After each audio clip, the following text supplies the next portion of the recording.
আপনার মোবাইলটি যদি দ্রুত গরম হয়ে যায় তাহলে এখনই এই সেটিংস 3টি করে ফেলুন, তাহলে মোবাইল আর গরম হবে না, খুব ফাস্টলি এবং দ্রুততার সাথে মোবাইলটি ব্যবহার করতে পারবেন। তাহলে আমরা চলে যাই প্লে স্টোরে। প্লে স্টোরে প্রথম সেটিংসটি করে নিই। প্লে স্টোরে যাওয়ার পর ডান কর্নার প্রোফাইল অপশনে ক্লিক করার পরে যে নিচে সেটিং আছে সেটিংয়ে ক্লিক করব। সেটিংয়ে আসার পরে নেটওয়ার্ক প্রিফারেন্সে ক্লিক করব। নেটওয়ার্ক প্রিফারেন্সের পরে এখানে আছে অটো আপডেট।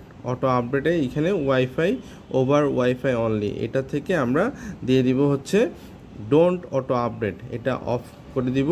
অফ করে দিয়ে ওকে দিয়ে দিব। তারপর আমরা বের হয়ে যাই, দ্বিতীয় সেটিংয়ে আমরা চলে যাই। দ্বিতীয় সেটিংয়ে যেতে হলে আমাদের মোবাইলের সেটিংয়ে চলে যেতে হবে।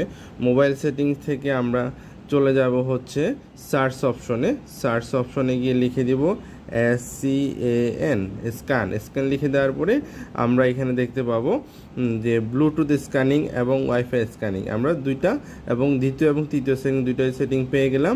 আমরা ব্লুটুথ স্ক্যানিং ক্লিক করলাম, করার পর দেখা যাচ্ছে ওয়াইফাই স্ক্যানিং এবং ব্লুটুথ স্ক্যানিং আমরা দুইটাই অফ করে দিব। তাহলে আর স্ক্যানিং করবে না এবং মোবাইলটা এঙ্গেজ থাকবে না, মোবাইলটি গরম হবে না। তো আশা করছি বুঝতে পেরেছেন। এই সেটিংগুলো করে আপনারা আপনাদের মোবাইলটাকে ফাস্ট করে ফেলতে পারবেন এবং মোবাইল গরম হওয়া থেকে আপনারা রক্ষা পেতে পারেন।